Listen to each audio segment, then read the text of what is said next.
Japan is an amazing country and has a very unique culture, one of the aspects of which being the high honor standards in the country dating back to the days of the samurai and the code of Bushido.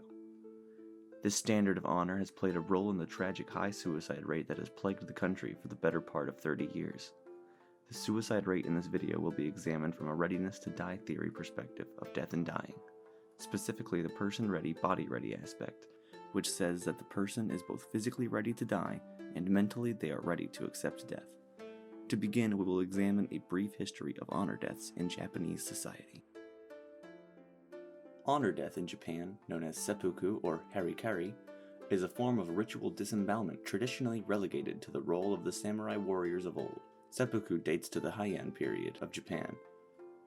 It was originally used in the event that a warrior would be captured and tortured by an enemy, and so suicide was preferable to capture or a slow death. As time passed, the purpose of seppuku began to change and eventually was seen as an honorable death, and exposing one's entrails was a samurai showing his purity. In the late 19th century, the samurai class was abolished by the newly established Meiji Empire. However, the ideals of the samurai have persisted since. The samurai ideal of seppuku, while not itself practiced in the sense of ritual disembowelment, is reflected today in the suicide rates that can be seen in the country. The strict code of honor that samurai were often known to follow was not entirely how we in the West know it today. The Bushido code that samurai followed was essentially Confucianism that said the samurai would protect the sovereign. An author by the name of Nitobi Inazo wrote the text Bushido, the Soul of Japan, in which we find the samurai and Bushido values that have since been romanticized.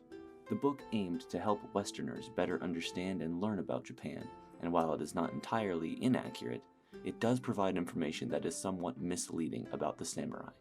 Nonetheless, the book was a smash hit in Japan and even here in the US. The Japanese people began to adopt this as a part of their identity. This included the idea of a highly honor-driven society and people. It was such a big hit that in 1984, Japan put Nitobi's face on the 5,000 yen note. The high levels of honor that the people feel led them to a sense of pride in themselves that when blemished makes them feel like they may have failed. Japan has an extremely work-centric culture, and when someone is out of a job or not able to support themselves or others, they likely begin to feel like an outcast. And in the 1990s, a rather large spike in the suicide cases occurred in correlation with hard financial times that Japan was facing. In a study from the International Medical Journal, this spike in the number of suicides occurred in 1998, jumping up to over 30,000. The study provided a look into the suicide rates from 1994 to 96, in 1999 to 2001, and checked the number of people who were unemployed for more than 6 months. When checking, 1999 to 2001 had higher suicide death rates and a higher number of people who were unemployed for 6 months. A major reason for the increase in suicide is likely due to the economics of the time.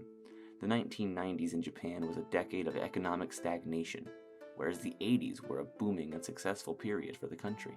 Psychological distress brought on by harsh economic times is another factor that aids in completed suicide among people. While honor deaths do lead people down the path to suicide, it is not the only reason someone may take their own life. It is merely one of the many factors that may lead someone to be in such a place in their life. Before we get to the end, I would like to prompt the audience with a question of my own. What scenarios would go with the theory of readiness to die from a person-ready, body-ready perspective? And why would they fit within it? The correlation of high suicide rates and the economy in Japan is no coincidence. As mentioned previously, Japan has a high honor-driven society because of the book Nitobi wrote in 1899. Because of this, the people of Japan feel a pressure to provide for their families and fit in. When someone is unemployed in a work-heavy country like Japan, they likely begin to feel like an outcast, and their psyche begins to suffer because of this. The Buddhist Shinto religion in Japan don't have any grievances against someone committing suicide, and so the general outlook of suicide in Japan is not the same as it is in the US. While it is still not something people want or encourage, people don't feel the same resentment for people who might commit suicide. This creates a readiness to die that is person-ready and body-ready, as these people don't have to worry about heaven or hell. They just feel it's the end and wish to become a kami, or spiritual energy, if they are religious, that is. Originally, I was trying to focus on this topic from the perspective of death acceptance, but soon realized that it wouldn't fit very well, whereas readiness to die fits well within this Japanese practice. I thought about how someone going through something like this might feel, as well as the religious beliefs of Japan, and understood how different this is from most Western views of death and dying, as well as suicide. No feeling of guilt towards the afterlife would likely help someone in making such a choice. Along with the honor of the people in their history, it seems to me that this is the best way to view this aspect of Japanese culture.